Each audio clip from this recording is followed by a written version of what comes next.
116 নম্বর আয়াত, এটি খুবই গুরুত্বপূর্ণ একটি আয়াত, বিশেষ করে আহলুত তাওহীদের জন্য এটি গুরুত্বপূর্ণ একটি আয়াত। ওয়া ইন তুতি আকসারা মান ফিল আরদি ইউদিল্লুকা আন সাবিলিল্লাহ ওয়া ইন তুতি, যদি আপনি মেনে নেন, আপনি অনুসরণ করেন কিসের? আকসারা মান ফিল আরদে, জমিনের অধিকাংশ মানুষের, অধিকাংশ মানুষের মত, অধিকাংশ মানুষের কথা, অধিকাংশ মানুষের পদ্ধতি, অধিকাংশ মানুষের সিদ্ধান্ত যদি আপনি মেনে নেন, কি হবে? ইউদিল্লুকা আন সাবিলিল্লাহ, তারা আপনাকে আল্লাহর রাস্তা থেকে গোমরা করে দিবে, বিচ্যুত করে দিবে।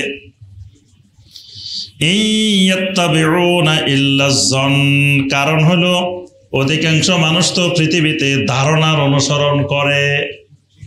ওয়া ইনহুম ইল্লা ইয়াখরুসুন, আর তারা অনবরত এই ধারণার পিছনেই লেগে থাকে। এইখানে অনেকগুলা শরীয়ী নীতিমালা আছে। একটা নীতিমালা, বর্তমান পৃথিবীতে যে গণতান্ত্রিক সিস্টেম,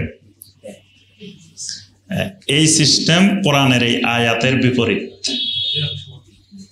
অধিকাংশ মানুষের মত, অধিকাংশ মানুষ যেদিকে, সব আইন কানুন বিধিবিধান রচিত হবে সেদিকে। 300 জনের মধ্যে 151 জন হা বললে এটা আইন, 151 জন না বললে এটা বাতিল। তা আল্লাহর আইন 151 না, যদি 300 জনেও না বলে, পুরো পৃথিবী না বললেও আল্লাহর আইন, আল্লাহর আইন। এটাকে হা বলে না বলে কোনো কিছু রহিত করার, কোনো কিছু সংযুক্ত করার অধিকার পৃথিবীর কারো নাই। এজন্য অধিকাংশ মানুষ তো, অধিকাংশ মানুষ তো আল্লাহ বলছেন ইয়াত্তাবিউনা ইল্লা যন। আপনি যদি বাংলাদেশের অধিকাংশ মানুষের মতামত মেনে নেন, তো অধিকাংশ মানুষে দেখবেন ধারণার অনুসারী। অধিকাংশ মানুষের ভোট যদি চান, তো সকালবেলা 100 টাকা, 500 টাকা, 200 টাকা দিলে আল্লাহর রহমতে ভোট কিনা যায়। কি কয় লক্ষ ভোট দরকার? খালি সকালে কিছু টাকা দিলে 100 টাকা বাংলাদেশে ইমান বিক্রি হয়। কি শাড়ি লুঙ্গিয়ে ভোট বিক্রি হয়। তো যদি মনে করেন অধিকাংশ মানুষ মতামত যেটা দিল এটাই ঠিক, অধিকাংশ মানুষ চা কাপেও পরিবর্তন হয়, বেশি লাগে না, 1 কাপ চা খাওয়াইলে পরিবর্তন হয়ে যায়। আচ্ছা, আরেকটা হলো, এক পাশে 49টা ঘোড়া, আরেক পাশে 51টা গাধা, দাম বেশি কোনটা? ঘোড়া 49টা, গাধা হয়েছে কয়টা? 51টা। কিন্তু গণতান্ত্রিক পদ্ধতিতে ওই 51টা গাধার দাম বেশি, কারণ 51টা, তারা সংখ্যায় বেশি। তারা এখানে 51টা, গাধা কয়টা? 51টা। আর ঘোড়া, এটা যত দামই হোক 49টা, 2টা কম, এজন্য ওই 51টার দাম বেশি। ইসলাম যেই খেলাফতে বিশ্বাস করে, ইসলামী খেলাফতে এই ঘোড়া গাধা সমান করে না। ইসলামী খেলাফতে মতামত নেওয়ার ক্ষেত্রে পার্থক্য থাকবে। একজন আলেমের মতামত আর একজন মতখোর, তার মতামত দুইটা কোনোদিন এক হইতে পারে না। দুইজনের মতামতে আকাশ পাতাল তফাৎ আছে। কিন্তু এই সিস্টেমে ওই একটা সিল, এটা আলেমে দিছে না, ডক্টরেট পাস করা কেউ দিছে না, কোন ধরনের লোকে দিছে, নাকি জুয়ারি দিছে, না গাঞ্জাখোর দিছে, না কে দিছে, এটার কোনো, সবগুলোর দাম একই, একদম, খালি সিল হইলে হইছে।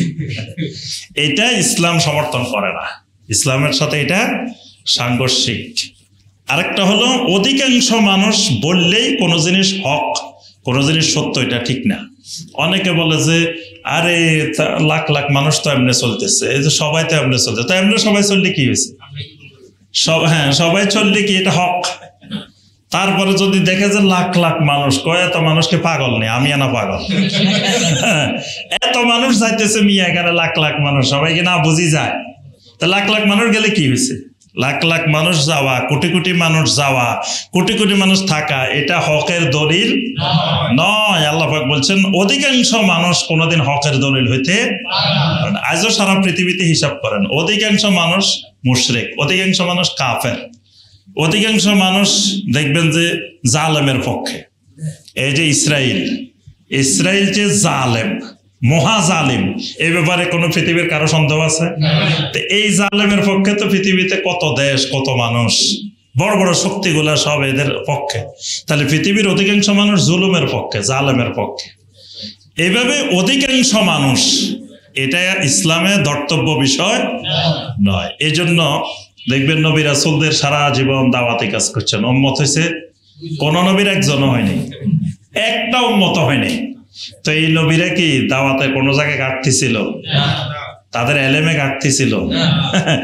সব পরিপূর্ণ ছিল, কিন্তু সারা জীবন দাওয়াত দিয়ে একটা মানুষ তাদের দাওয়াতে আনতে পারেন নাই। তাহলে তাদের নবুয়ত সফল, তাদের দাওয়াত সফল, ওই মানুষগুলা বিফল, মানুষগুলাই হতভাগা, তাদের দাওয়াত কবুল করতে পারে নাই। এই জন্য নবীওয়ালা দাওয়াতে মানুষ একজন হয়েছে না পাঁচজন হয়েছে এটা গণনার বিষয় নয়। এই জন্য আমরা যে কোনো জায়গায় আলোচনায় গেলে, মাহফিলে গেলে মানুষ কয়জন হবে, কি হবে জিজ্ঞাসা করি না। মানুষ পাঁচজন হইলে যে, দুইজন হইলে ওই, না হইলেও কথা। আমরা তো হইলাম দাওয়াত দিতে গেছি, আলোচনা সেখানে দাওয়াত দেবো। দাওয়াত যদি মানুষ পাঁচজন হয়, দুইজন হয়, একজন হয়, নাও হইলে কোনো অসুবিধা নাই। কিন্তু আমাদের দেশের বক্তারা জিজ্ঞাসা করে মানুষ কয় হাজার হবে, হ্যাঁ জায়গা জিজ্ঞেস করে। ওই দিন একজন বলতেছে আমি বাজেট বাড়াই দিয়ে জন্য, যে বাজেট বাড়াই দিলে ছোটখাটো মাহফিলে আমার দাওয়াত দেওয়ার সাহস করবে না, এই জন্য 1 লাখ টাকা নেই, 1,20,000 টাকা নেই, 1.5 লাখ টাকাও নেই। কারণ এটা নেওয়ার কারণ হচ্ছে এটা দিলে তখন আর ওই ছোট মাহফিল গুলো এরা দ্বারা কাছে আসবে না। তা আমি তো ছোট্ট মাহফিলে যাবো না, আমি এমন জায়গায় কথা বলবো যাতে 10,000, 20,000, 50,000 লোক হয়।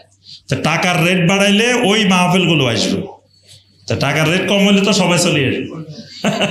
কিন্তু আম্বিয়া আলাইহিমুস সালামের দাওয়াতের পদ্ধতি হলো 10,000, 5,000, 20,000 মুখ্য বিষয় নয়, মানুষ কম হোক। একজন মানুষও যদি আমার দ্বারা হেদায়েত পায়, লা ইয়াহদিয়াল্লাহু বিকা রাজুলান ওয়াহিদান খায়রুল লাকা মিন হুমরিন নাআম। একজন মানুষও যদি নবী সাল্লাল্লাহু আলাইহি ওয়াসাল্লাম বলেন তোমার দ্বারা হেদায়েত পায়, তাহলে এটা একটা লাল ওষ্টি মূল্যবান দামি একটা জিনিস পাওয়ার চাইতেও অনেক বেশি উত্তম। আপনার ধরেন লাখ লাখ মানুষ হয়েছে, পরের দিন যাই দেখেন ওই এলাকায় নামাজি কয়টা বাড়ছে, ওই এলাকায় সুদখোর কয়টা কমছে, ওই এলাকায় কি পরিবর্তন ঘটছে, আগে যেরকম এরকমই আছে। আমি অনেক এলাকায় দেখছি যে ওয়াজের দিন ফজরের নামাজে মুসল্লি পাওয়া যায় না, 1টা-2টা পর্যন্ত ওয়াজ শুনছে, ফজরে আর মসজিদে মুসল্লি নেই। তো জিজ্ঞেস করলে কি ভাই প্রতিদিন এইরকম না? প্রতিদিন আরো কয়েকজন হয়, আজকে মাহফিল গেছে তো শায়েখ, এই জন্য আজকে মুসল্লি নেই। তো এটা কোন মাহফিল যে মাহফিলে মুসল্লি কমে গেছে?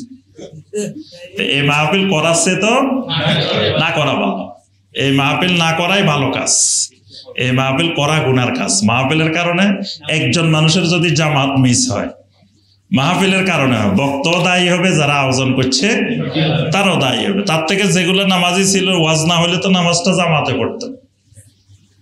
তাই এই জন্য এই আয়াতে কারিমাটা খুবই গুরুত্বপূর্ণ একটা আয়াত। আল্লাহ পাক বলছেন পৃথিবীর অধিকাংশ মানুষেরা ইয়াত্তাবিউনা ইল্লা যন, এবং দেখবেন পৃথিবীর যত জ্ঞান বিজ্ঞান আছে সব ধারণার উপরে।